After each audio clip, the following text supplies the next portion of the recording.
IPL 2026లో Gujarat టైటాన్స్‌తో జరిగిన మ్యాచ్‌లో Punjab Kings thrilling విక్టరీని సాధించింది. బౌలింగ్, బ్యాటింగ్‌లో అద్భుతంగా రాణించి 3 వికెట్ల తేడాతో జీటీని ఓడించి తమ హోమ్ గ్రౌండ్‌లో ఉన్న రికార్డ్‌ని బెటర్ చేసుకుంది. దాదాపు వన్ సైడెడ్‌గా జరిగిన మ్యాచ్‌లో జీటీ బౌలర్స్ కమ్‌బ్యాక్ ఇవ్వడంతో పంజాబ్ కింగ్స్ లాస్ట్ ఓవర్‌లో మ్యాచ్‌ని గెలిచింది. పంజాబ్ కింగ్స్ బౌలింగ్‌లో విజయ్ కుమార్, వైశాఖ్, చాహల్ ఎక్సలెంట్ కాంట్రిబ్యూషన్ ఇవ్వడంతో పాటు మార్కో యాన్సన్ సూపర్ స్పెల్‌తో పంజాబ్ కింగ్స్ జీటీని 162 రన్స్‌కే కంట్రోల్ చేసింది.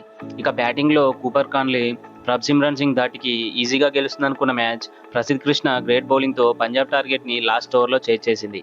మ్యాచ్‌లోకి వెళ్తే టాస్ గెలిచి పంజాబ్ బౌలింగ్ తీసుకుంది. GT opener Sai Sudharsan fail అయినా కెప్టెన్ శుభ్మన్ గిల్ మరియు జాస్ బట్లర్ జీటీకి మంచి స్టార్ట్ అందించారు. అయితే చివర్లో అగ్రెసివ్‌గా ఆడే సమయంలో గుజరాత్ టైటన్స్ వెంటనే వికెట్లు కోల్పోవడంతో 20 ఓవర్లకి 162 పరుగులు సాధించింది. అయితే ఈ మ్యాచ్‌లో team India main bowler Harshdeep Singh చివరి ఓవర్లో 11 బంతులేసి ఓ చెత్త రికార్డ్‌ని తన మీద వేసుకొని 4 ఓవర్లలో 42 రన్స్ ఇచ్చాడు. ఇక 163 రన్స్ టార్గెట్‌తో చేజ్‌కి దిగిన Punjab Kings last year sensation Priyansh Arya వికెట్‌ని తొందరగా కోల్పోయింది. ఆ తర్వాత మరో ఓపెనర్ ప్రభ్ సిమ్రన్ సింగ్‌తో కలిసి ఐపీఎల్ డెబ్యూటెంట్ కూపర్ కాన్లీ ఎక్సలెంట్ బ్యాటింగ్‌తో టీమ్‌కి 76 రన్స్ పార్ట్నర్‌షిప్ అందించారు. వీరిద్దరి పార్ట్నర్‌షిప్‌తో గుజరాత్ టైటన్స్ ఏ దశలోనూ మ్యాచ్‌ని గెలిచేలా కనిపించలేదు. అయితే ప్రభ్ సిమ్రన్ అవుట్ అయ్యాక మిగతా బ్యాట్స్‌మెన్స్ అందరూ క్యూ కట్టడంతో జీటీ మళ్లీ గేమ్‌లోకి వచ్చింది. జీటీ బౌలర్ ప్రసిద్ధ్ కృష్ణ 3 వికెట్లు తీసి జీటీని గేమ్‌లోకి తీసుకొచ్చాడు. కానీ చివర్లో తానే 19థ్ ఓవర్‌లో 14 పరుగులు ఇవ్వడంతో పంజాబ్ కింగ్స్ 3 వికెట్ల తేడాతో గెలిచింది.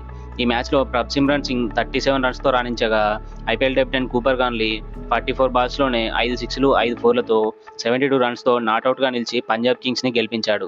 ఈ ఇన్నింగ్స్‌తో ఐపీఎల్ డెబ్యూ మ్యాచ్‌లోనే హైయెస్ట్ స్కోర్ సాధించిన ప్లేయర్స్ లిస్టులో 5థ్ పొజిషన్‌ని సాధించాడు. అదేవిధంగా డెబ్యూ మ్యాచ్‌లోనే man of the match award సాధించి మరో రికార్డ్ క్రియేట్ చేశాడు. ఏదేమైనా లాస్ట్ ఇయర్ రన్నర్స్ అయిన పంజాబ్ కింగ్స్ తన స్థాయికి తగిన గేమ్ ఆడి తొలి మ్యాచ్‌లో విజయాన్ని సాధించింది.